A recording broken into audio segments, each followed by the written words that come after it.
Hi, this is Duncan from Metal Epidemic, and I'm here with Blood Command. Yay! I'm Nikki and... Yngve. Yep, I'm glad that you pronounced your name, because last time I interviewed you, I couldn't pronounce Armageddonism, which I've been working on since then. And I do appreciate the fact that you just picked a simple album title this time. Yeah. And there's no way I'm getting Domination wrong. And in your defense, though, Armageddonism is not a real word. No, believe it or not, from the Norwegian. Trip me up something horrible. So your new album, World Domination, came out just about 2 months ago. In fact, just over 2 months ago. And it's safe to say it kind of hit the ground running. When we spoke to you last time, you kind of indicated that maybe a lot of the work had already been done.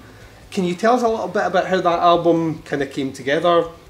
We traveled to Southampton in ancient times. It was before I met the guys. And we recorded all the music. And then Nikki came over finally, and We were supposed to tour with Fell Attack. Mm-hmm. We were meant to do 36 shows, but it was postponed because of COVID. So then we ended up recording the vocals for World Domination then instead. yes, but we wrote it first. Yeah. I mean, but I don't think we would have recorded it that fast had the tour happened.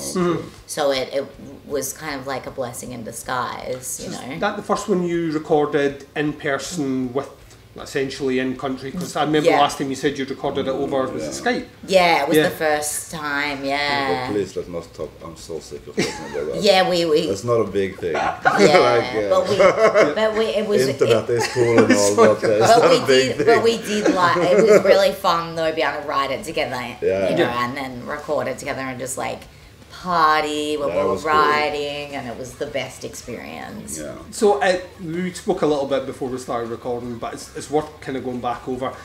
The release strategy for this one was really, really smart. I loved it because it kind of kept us as fans of the band on the back foot. We didn't have a clue what was coming, and even up until the point that the album came through for review, I remember sitting looking at it going, there's like 20 tracks here. Like there's so much music, and they're all really short, and that doesn't fit with the more kind of popular ballady side that you'd shown on that one. And then what I realised is it's probably the heaviest thing you've done to date. So. It really, really, really slaps from start to finish. Most bands, when they release something as commercially successful as Praise Armageddonism, would kind of lean more into that. Was that a conscious choice to kind of move away from what you've done before, or from a mindset, are you constantly kind of pushing yourself in different directions? No, I've been wanting to make an album like that for years, so I just felt now was the time. Yeah. And I always say Yngve always has his finger on the pulse before, like, because when we did it, we didn't realize bands like Gel would then blow up too, you know. So we kind of had already recorded it, and then it kind of became trendy and that kind of stuff. So that's cool, you know. Yeah, the kind of structure of the album as well. We were talking about like the vinyl release as well. It does feel like a two-side. Like the fact that you have a track in the middle that really separates things to the next level. Yeah, that was the idea. Yeah. It's such a clever thing. Why do you think like vinyls kind of become like cool again? Like every band seems to be doing kind of limited vinyl runs and stuff. Do you think it's more from a collecting physical point of view, it's better to have than a CD, or what do you think it is? It's a really good question. I don't think it ever really went out though, from my like knowledge of like the hardcore scene in Australia. Yeah. It's always been definitely a collector thing, and I think people just really like the sound too. Yeah, I'm like a total geek. What do you think as a producer? The sound on vinyl is worse than the sound, but I don't know. It's a collector thing, I guess. It's cool to have it in your hand, see the lyrics, see the everything, and the colors are cool. Cool collector thing. I love to put on cassette in my house. Yeah. We bring with us tape player on tour actually. We have it in the green room. So I guess it's I don't know, what's it called when you remember back? Oh, nostalgia. Yeah, nostalgia. Yeah. I guess it's that. And just having to sit through each song and not be able to skip forward. Yeah. You know, it's just something really nice with that. Yeah. The songs are, and sometimes like single length, most times are relatively short and sharp. From a vocal point of view, how do you approach something like that where you have to really kind of bottle what would be about 4 minutes of energy into a minute? Well, I think like I've had a lot of years of practice, which definitely helps. So I know, you know, how to use my voice safely, but it can be hard. You know, you just got to. It's really the only secret to knowing how to do it is to practice and be a big nerd. Yeah. And that's what I am. I'm the biggest nerd when it comes to rehearsing. Yeah. Like I try and do like 20 minutes rehearsal at least 4 times a week just in my home. Yeah. Because that's the best way of learning, like not doing a whole big 3-hour-long chunk. And then like, you know, as a band we rehearse twice a week. Yeah. And yeah, I just rehearsing, and then when you rehearse, you just know when to breathe, when to talk, and when we rehearse, I do it as if I'm doing a real show. Yeah. So like even in the rehearsals room, I'm like, "What is up, Glasgow? This is our next song," and then you know, So that's how it's about muscle memory, and you're not learning where to use your breath. Yeah. Because we described it when we were reviewing the album, it almost feels like you're spitting in our face. There's that much energy. That's kinda cool. I love that. Feels like there. But the whole sound of the album just has it's a live energy about it, like all the way right through it. Because you obviously like behind the scenes doing all the writing and stuff. When you go to like record in other studios and use different tech and get all involved with that. Does the sound of the album is it already there in your head, or are there ideas that come out on the fly? True. That's not my expertise, though. My expertise is like creating like the vocal melodies, creating the rhythm, creating the sound. Is not my expertise in any way, but I have an idea how it's gonna end up. And it most oftentimes ends up there. Yeah. The vocal harmonies on it are absolutely brilliant. How much time does that take, practice between the two? It takes some time, No. It doesn't. I mean, it depends which song. It goes really fast, actually. I guess it goes really fast. I think, like, because Yngve has the idea in his head, you know, we've written the lyrics together, and so I've got somewhat an idea of what it's going to be like going in. But what's helped me along the way is if he kind of just does like a rough track, and then I can just kind of do my vocal with him, like in my headphones. That can be really helpful to get there quicker, because otherwise you can be just fucking around for ages. Because if it's not right on time, this one will get the whip out. Yeah. And next time we're gonna make demos, though. Yes, so we didn't have the luxury if there's of doing gonna be that a next before. album, we don't know if there's and so don't say stuff like that. Don't say maybe that. not. Can't tease that. Travel to Norway. Can't say that. Next time it's not me being interviewed here, it's someone else. So, like, the album's out. You've pretty much just packed up, went straight on tour. You've been playing over Europe, now in the UK. When these shows finish up for the end of the year, what's next? We've got a few things up our sleeves. Yeah. Which maybe there'll come some more stuff, more shows. Maybe shows. Maybe some touring.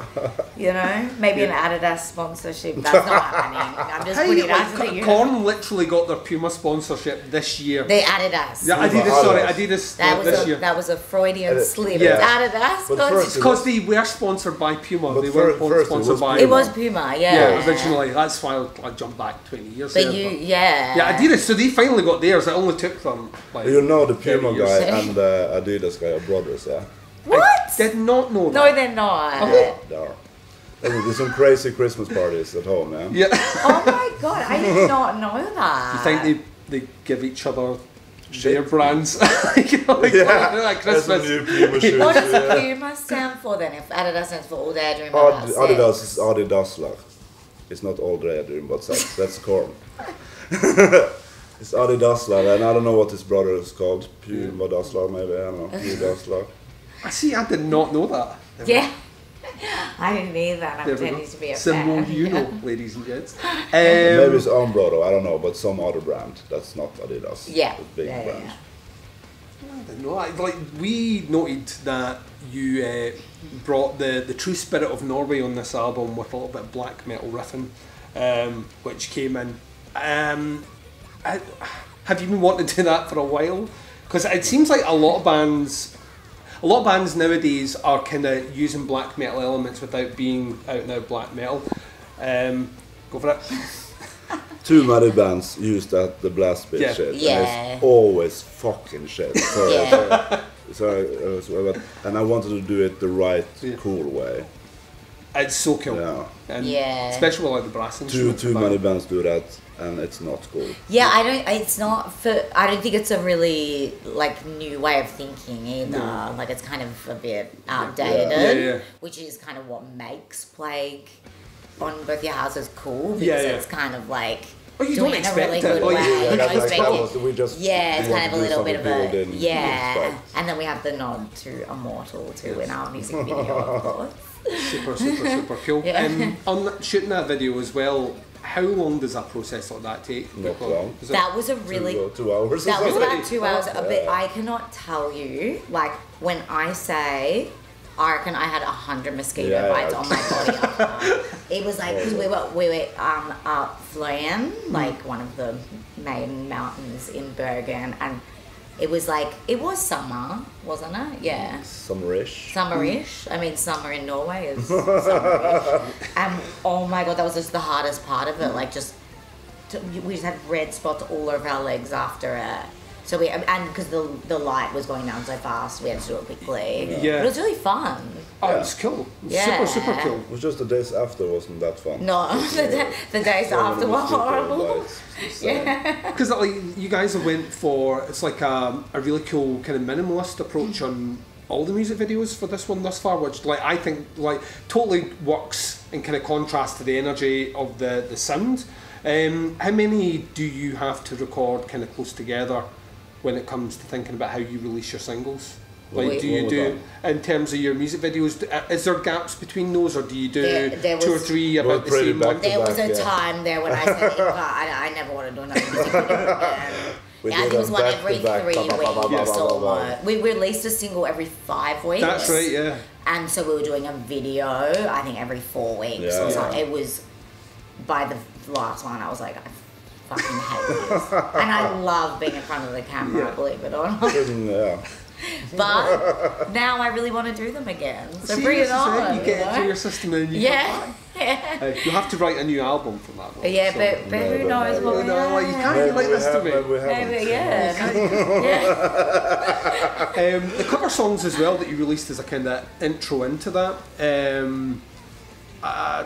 Favourite artist between the two of you, or who picked the songs? For me, it's been a favourite since I've been a little kid. Yeah. Likewise. Big part of my childhood. Yeah, it was something that Yngve and I bonded over though, was like loving, 80s pop music and And Heaven is a Place on Earth. Yeah. Heaven is a Place on Earth. It's the best pop song ever written. It's a great song. Absolute banger. So, so you guys are going to be playing tonight. What's left on the tour? How many dates left? Do you know? I'd say maybe about 8 or something. Yeah. We're going to be home the 16th to 17th or something. Yeah. In time for Christmas. Yeah. Yep. Excellent. You get a chance to take a bit of time off. Well, I can't thank you enough for taking time out. It's great to see you again so quick. I mean, it's only been a year and a tiny little bit, but we were talking about the previous album right to the end of last year. We're going to be talking about your new album right to the end of this year as well. So thank you. Absolutely awesome. Thank you for having us as well. And we really did say before we came back tonight after eating some food down the road at a fine establishment, we did say that we love Glasgow. Yeah. Like, it's so cute here. Yeah. It's really nice. You have to just keep them back and play. More gigs here. Exactly. More gigs here, definitely. And it's not that far. Norway's just across the water. If we're ever going to play again after this tour, then maybe. I don't know. We are Blood Command and we are Nikki, Annie. I was going to say, that's 100% what I wanted you to say. And there's another album coming, that's what I wanted to World Domination's out just now. Buy it. And thanks very much. Buy it. Woo! Thank you.